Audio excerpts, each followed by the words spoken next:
Selamat sore teman-teman, selamat sore dosen. Sekarang kelompok kami akan mempresentasikan mengenai filsafat pendidikan. Saya memperkenalkan diri saya, Apriani Sofia Uma, sebagai moderator. Kemudian ada Suster Teresia Penatilian, ada Suster Vina Lesena, dan juga ada Tiara Andayani Mansungku. Berikut adalah presentasi kami.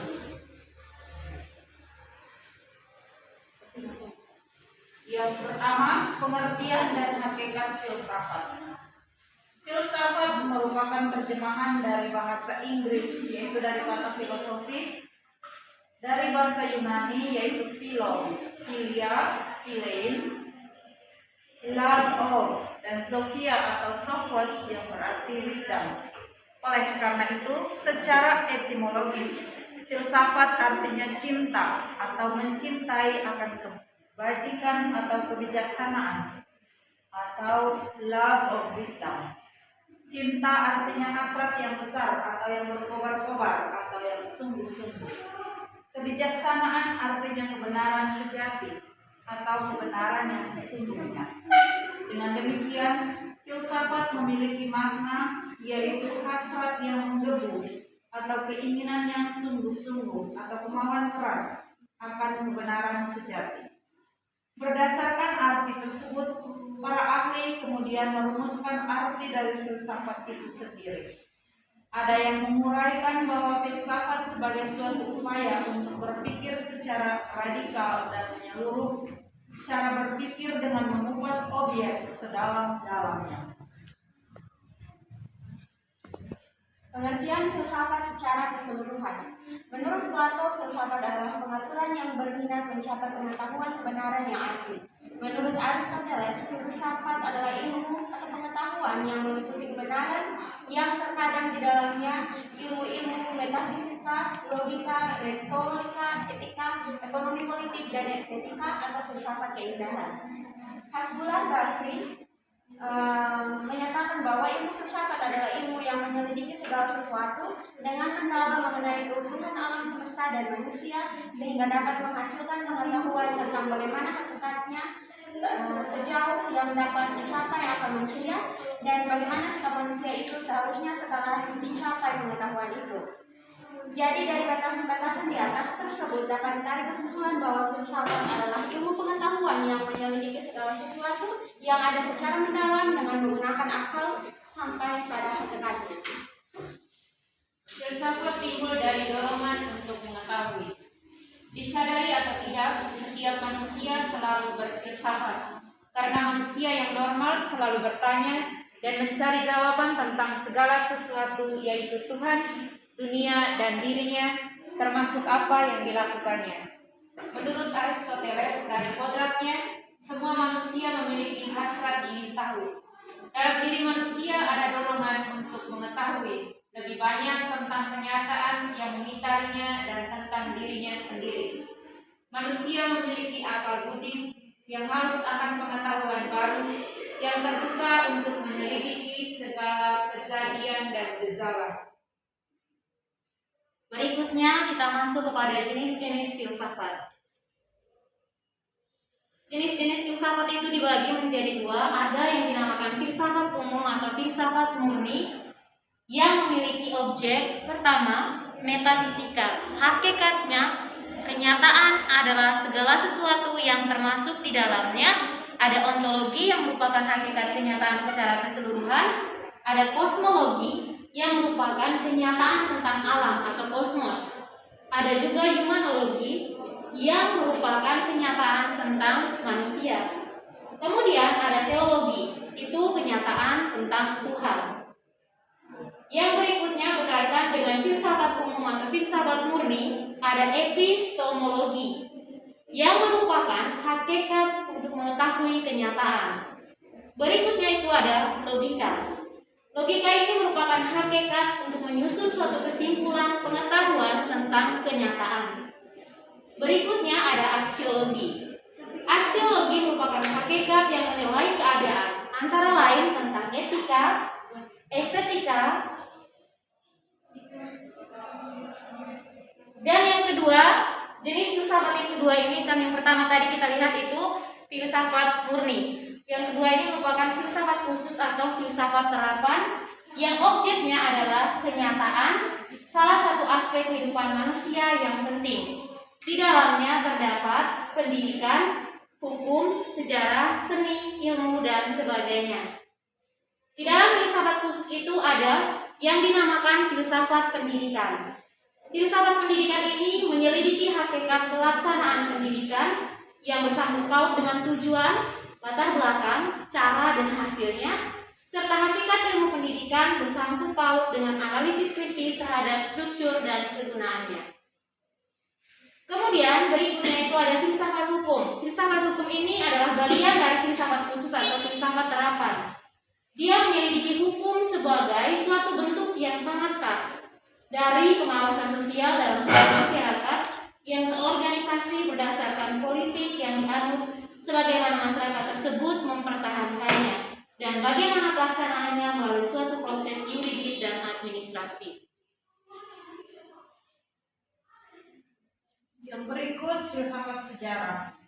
Filsafat ini menyelidiki metafisika sejarah yang berkenaan dengan latar belakang, sebab-sebab, dan hukum-hukum yang mendasar, makna dan motivasi perkembangan manusia sebagai makhluk sosial dalam batas-batas kausalis psikofisik, serta logika sejarah yang berkenaan dengan pemahaman sejarah. Lalu ada filsafat seni yang menyelidiki hakikat nilai-nilai estetis, yaitu nilai-nilai keindahan yang terkandung dalam alam dan karya seni dalam segala bentuk dan maknanya.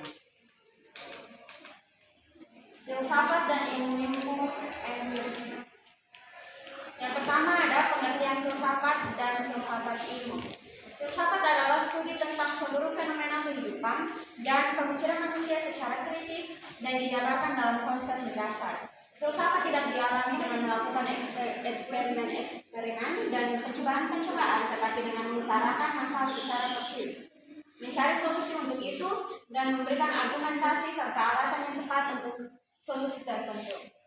Kata falsafah atau filsafat dalam bahasa Indonesia merupakan kata serapan dari bahasa Arab yang juga diambil dari bahasa Yunani, yaitu filosofia. Dalam bahasa ini, kata ini merupakan kata majemuk yang berasal dari kata-kata filia atau persahabatan, cinta, dan sebagainya, dan sofia yang artinya kebijaksanaan. Sehingga arti harfiahnya adalah seorang pecinta kebijaksanaan.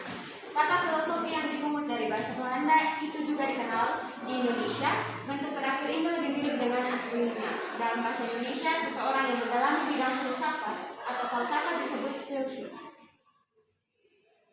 Beberapa literatur menyebutkan bahwa istilah dari filsafat berasal dari bahasa Yunani, yaitu filosofia. Seiring perkembangan zaman, akhirnya dikenal juga dalam berbagai bahasa seperti filosofi dalam kebudayaan bangsa Jerman, Belanda, dan Prancis, filosofi dalam bahasa Inggris, filosofia dalam bahasa Latin, dan falsafah dalam bahasa Arab. Filsafat muncul ketika orang-orang mulai memikirkan dan berdiskusi akan keadaan alam, dunia, dan lingkungan di sekitar mereka, dan tidak menggantungkan diri kepada agama untuk mencari jawaban atas pertanyaan-pertanyaan ini. Munculnya filsafat pertama kali di Yunani dan tidak di daerah yang beradab lain kala itu seperti Babilonia, Yudea atau Israel atau Mesir. Filsuf-filsuf Yunani yang tersebar adalah Socrates, Plato, dan Aristoteles.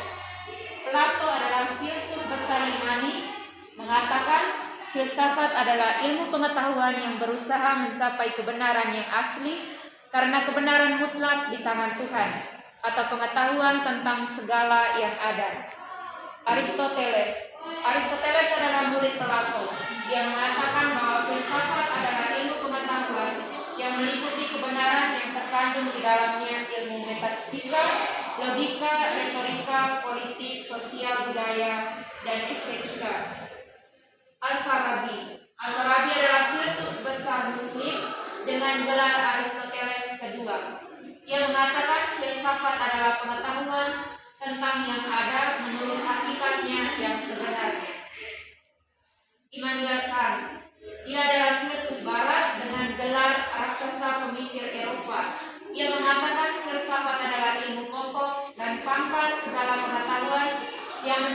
dalamnya 4 persoalan.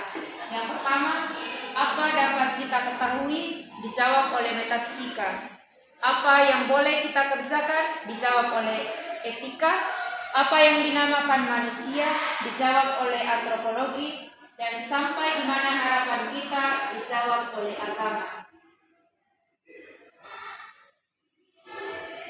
Menurut Dr. Haji Ahmad Sanusi, SHMPA, ia seorang guru besar ilmu filsafat UPI, mengatakan bahwa filsafat adalah suatu pembentukan nilai dari diri manusia melalui pemahaman yang bisa dimengerti atau kognitif oleh rasa, afektif, gerak jiwa, psikomotorik, kepercayaan, believing skill, and management, sehingga dapat berpikir secara sistematis dan kritis untuk memperoleh suatu kebenaran. Filsafat adalah pandangan hidup seseorang atau sekelompok orang yang merupakan konsep dasar mengenai kehidupan yang dicita-citakan. Filsafat juga diartikan sebagai suatu sikap seseorang yang sadar dan dewasa dalam memikirkan segala sesuatu secara mendalam dan ingin melihat dari segi yang luas dan menyeluruh dengan segala hubungan.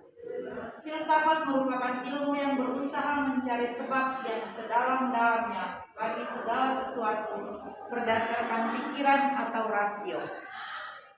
Hal yang mendorong manusia untuk berfilsafat adalah yang pertama keheranan, yang kedua kesangsian, ketiga kesadaran akan keterbatasan karena merasa dirinya sangat kecil, sering menderita, dan sering mengalami kegagalan. Hal ini mendorong pemikiran bahwa di luar manusia yang terbatas pasti ada sesuatu yang tidak terbatas. Filsafat dan ilmu adalah dua kata yang saling berkaitan baik secara substansial maupun historis. Kelahiran suatu ilmu tidak dapat dipisahkan dari peranan filsafat, sebaliknya perkembangan ilmu memperkuat keadaan filsafat. Perkembangan ilmu pengetahuan dewasa ini tidak dapat dilepaskan dari pengaruh aliran-aliran pemikiran filsafat Barat.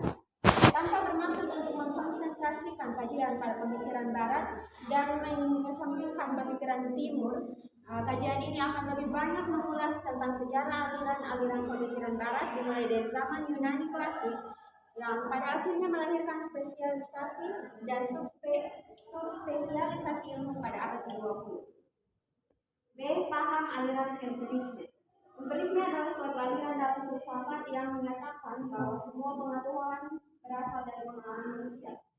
Empirisme menganggarkan bahwa manusia telah membawa fitrah pengetahuan dalam dirinya ketika dilahirkan. Empirisme secara etimologis berasal dari kata bahasa Inggris empirism dan experience. Kata-kata ini berakar dari kata bahasa Yunani atau empiria dan dari kata experience yang berarti berkenalan dengan terampil untuk. Empirisme adalah aliran dalam filsafat yang berkata bahwa pengetahuan secara keseluruhan atau parsial didasarkan pada pengalaman yang menggunakan indera. Selanjutnya, secara terminologis, terdapat beberapa definisi mengenai empirisme, diantaranya doktrin bahwa sumber seluruh pengetahuan harus dicari dalam pengalaman, pandangan bahwa semua ide merupakan abstraksi yang dibentuk dengan menggabungkan apa yang dialami, pengalaman indrawi adalah satu-satunya sumber pengetahuan dan bukan akal. Menurut aliran ini adalah tidak mungkin untuk mencari pengetahuan mutlak dan mencakup semua segi, apalagi bila di dekat kita terdapat kekuatan yang dapat dikuasai untuk meningkatkan pengetahuan manusia yang meskipun bersifat lebih lambat namun lebih dapat diandalkan. Kaum empiris cukup puas dengan mengembangkan sebuah sistem pengetahuan yang mempunyai peluang besar untuk benar, meskipun kepastian mutlak tidak akan pernah dapat dijamin. Sumber pengetahuan dalam diri manusia itu banyak sekali. Salah satu paham yang memaparkan tentang sumber pengetahuan adalah paham empirisme.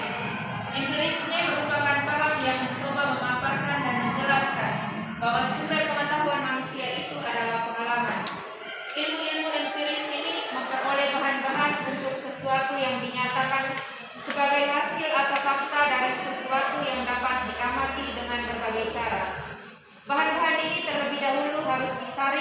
diselidiki, dikumpulkan, diawasi, diverifikasi, diidentifikasi, didaftar dan diklasifikasikan secara ilmiah.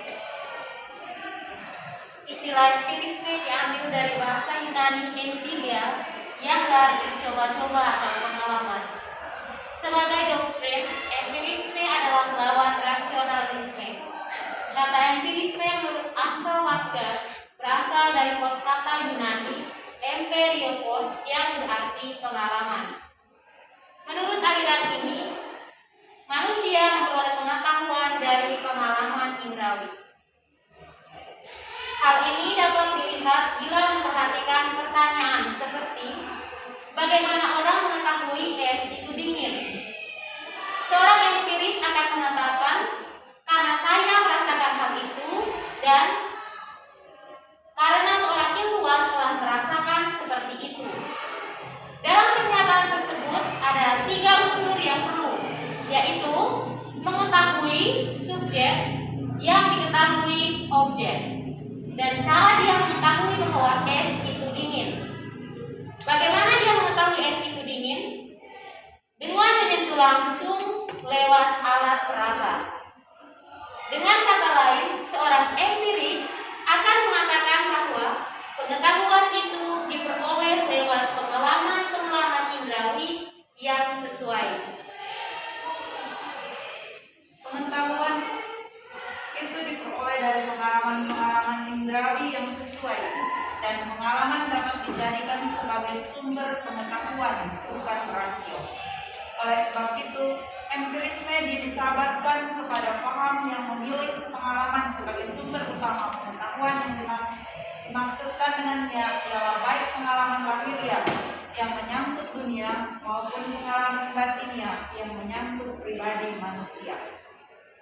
Sedangkan Sutarjo menyatakan bahwa empirisme merupakan aliran yang mengakui bahwa pengetahuan itu pada hakikatnya didasarkan atas pengalaman atau empiri melalui alat indera.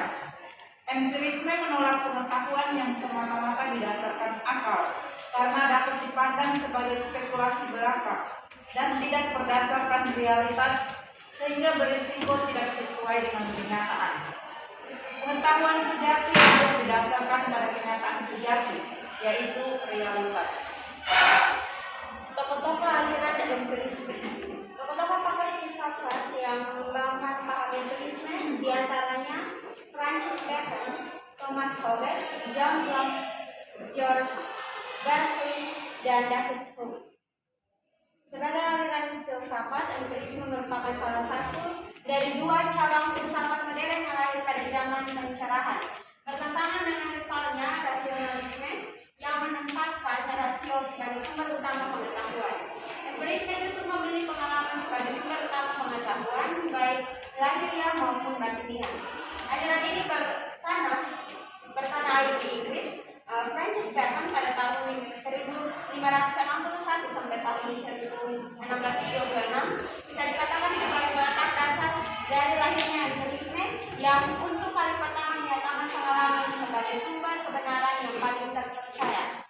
Kemudian paham ini diikuti dengan dikembangkan oleh Thomas Hobbes pada tahun 1588 sampai tahun 1679. Dilanjutkan dengan John Locke pada tahun 1632 sampai 1704. George Berkeley pada tahun 1685 hingga tahun 1753 dan mencapai puncaknya dalam filsafat David Hume pada tahun 1711 hingga tahun 1776.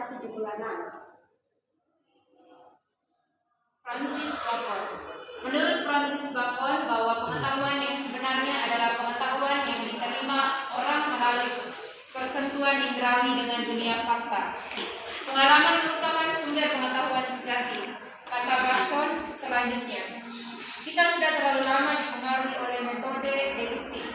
Dari dogma-dogma diambil kesimpulan, itu tidak benar. Harusnya kita sekarang memperhatikan yang konkret, mengelompokkan. Itulah tugas ilmu pengetahuan. Thomas Hobbes.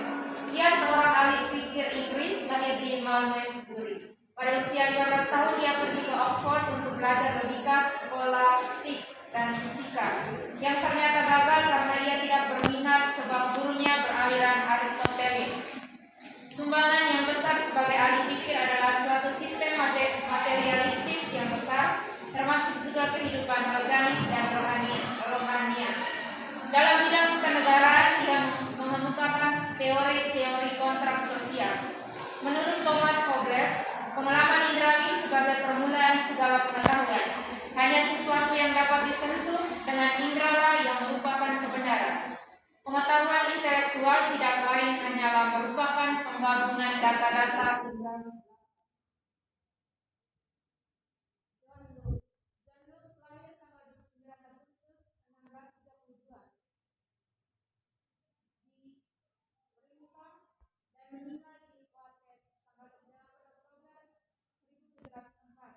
Ia dilahirkan dari keluarga yang memihak parlemen. Sikap puritan ayahnya sedikit banyak menularkan kepada anaknya sebuah sikap tidak suka pada aristokrasi. Fokus filsafat Boffey adalah antitesis pemikiran Descartes. Ia menyarankan bahwa akal budi dan spekulasi abstrak agar kita harus menaruh perhatian dan kepercayaan pada pengalaman dalam menangkap fenomena dan melalui panca indera. Pengenalan manusia pada seluruh pengalaman yang dilaluinya seperti mencium, merasa, mengecap, dan mendengar menjadi dasar bagi hadirnya gagasan-gagasan dan pikiran sederhana. Gagasan yang datang dari indera tadi dikelola dengan cara berpikir, bernalar, mempercayai, dan meragukannya, dan inilah akhirnya disebut bagian aktivitas merenung dan perenungan. Lahir pada tanggal 12 Maret 1945,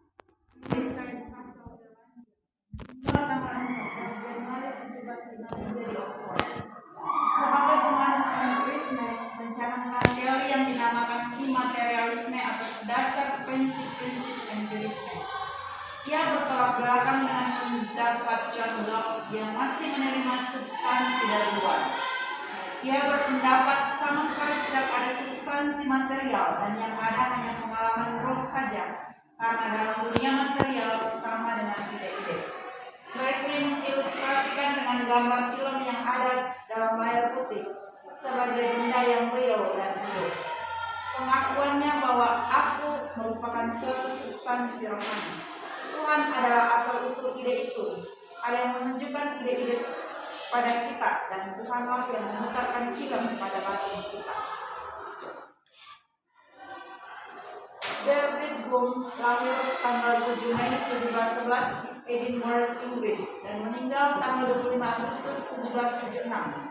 Empirisme mendasarkan pengetahuan bersumber pada pengalaman, bukan rasio. Hume memilih pengalaman sebagai sumber pengetahuan. Pengalaman itu bersifat lahiriah dan dapat pula bersifat batiniah.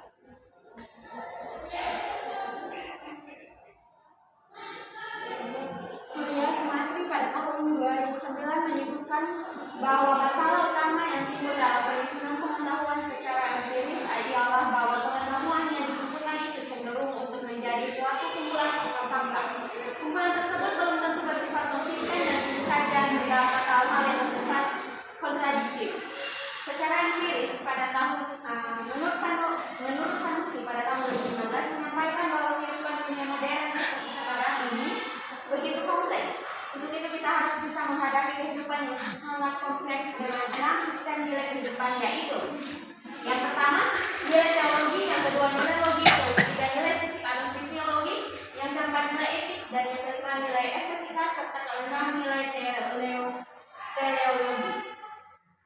Kesimpulannya, dalam paham empirisme, pengalaman sebagai sumber utama pengetahuan, baik pengalaman lahiriah yang menyangkut dunia maupun pengalaman batiniah yang menyangkut pribadi manusia.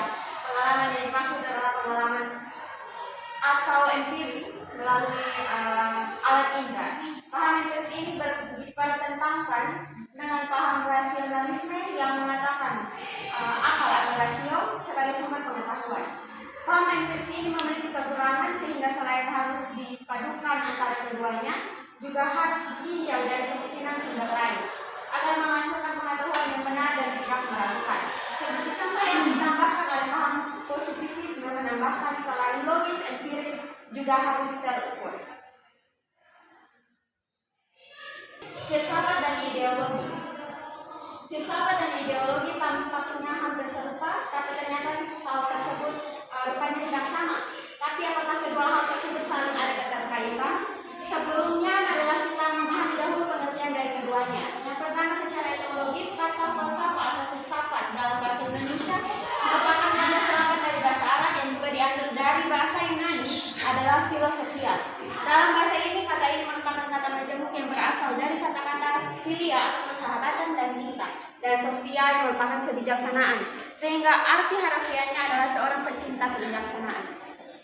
Jadi filsafat adalah studi tentang seluruh fenomena kehidupan dan pemikiran manusia secara kritis dan dijabarkan dalam konsep mendasar. Atau dapat pula diartikan filsafat adalah pandangan hidup seseorang atau sekelompok orang yang merupakan konsep dasar mengenai kehidupan yang dicita-citakan. Filsafat juga diartikan sebagai suatu sikap seseorang yang sadar dan dewasa dalam memikirkan segala sesuatu secara mendalam dan ingin melihat dari segi yang luas dan menyeluruh secara hubungan. Sedangkan ideologi berasal dari bahasa Prancis, yaitu ideologi merupakan gabungan dua kata, yaitu ideo yang mengacu kepada gagasan atau logi yang mengacu kepada logos. Kata dalam bahasa Yunani untuk menjelaskan logika dan rasio. Destud dan klasi menggunakan kata ini dalam pengertian etimologisnya sebagai ilmu yang meliputi kajian tentang asal-usul dan hakikat ide atau bahasa. Tujuan belajar filsafat. Yang pertama, agar manusia menjadi lebih terdidik dan memiliki pengetahuan secara mampu menilai hal-hal di sekitarnya secara objektif. Yang kedua, agar manusia menjadi lebih bijaksana dalam menjalani kehidupannya. Dan yang ketiga, agar manusia memiliki pandangan yang luas dan terhindar dari sifat egosentrisme. Yang keempat, agar manusia dapat berpikir sendiri, memiliki pendapat sendiri, mandiri secara rohani dan dapat bersifat kritis. Yang kelima, agar manusia dapat mendalami unsur-unsur pokok ilmu sehingga dapat memahami sumber hakikat dan tujuan ilmu. Yang keenam, agar manusia memahami sejarah pertumbuhan, perkembangan, dan kemajuan ilmu pengetahuan di berbagai bidang. Yang ketujuh, agar tenaga pengajar dan siswa memiliki pedoman dalam mendalami suatu ilmu pengetahuan khususnya untuk membedakan persoalan ilmiah dan non-ilmiah. Dan yang terakhir, agar para ilmuwan terdorong untuk mendalami dan mengembangkan ilmu. Fungsi filsafat untuk pendidikan di Indonesia. Mengapa pendidikan memerlukan landasan filsafat dan bagaimana implikasi filsafat dalam praktik pendidikan? Yang pertama, alasan pendidikan memerlukan landasan filsafat yaitu: 1. Filsafat menentukan tujuan pendidikan. 2.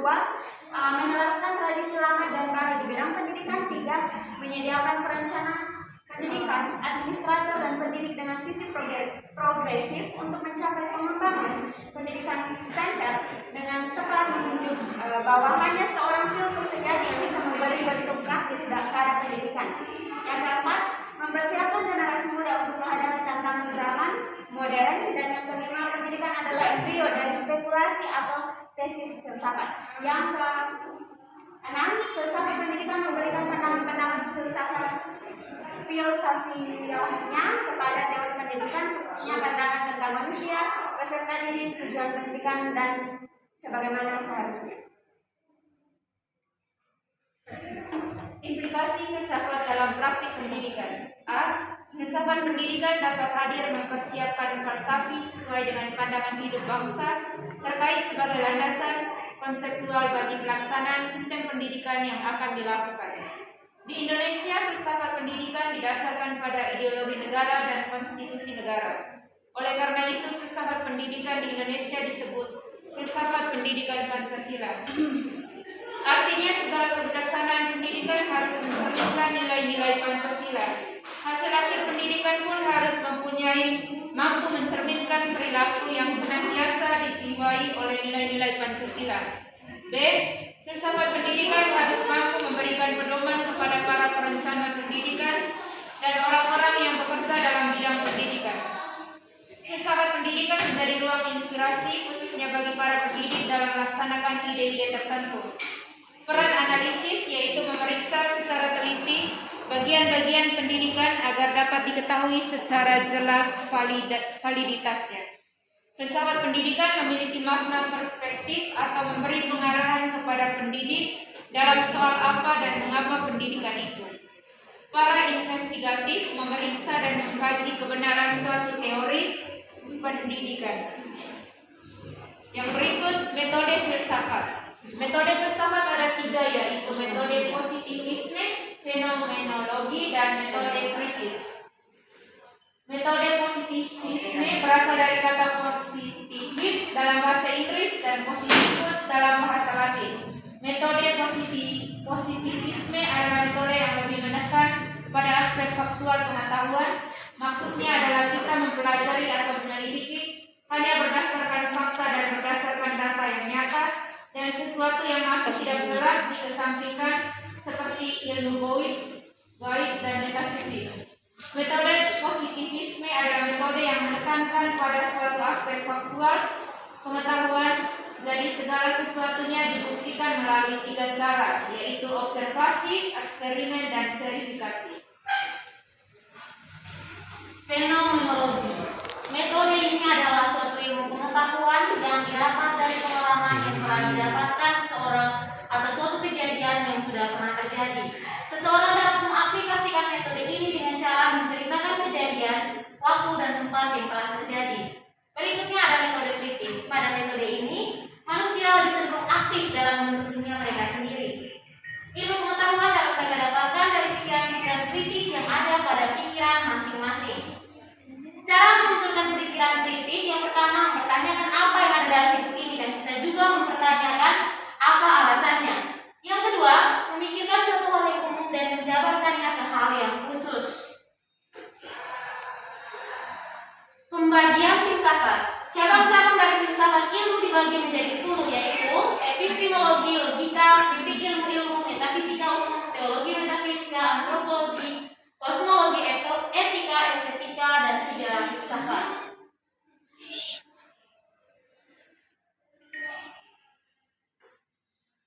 Demikian hasil presentasi kami berkaitan dengan filsafat pendidikan. Terima kasih.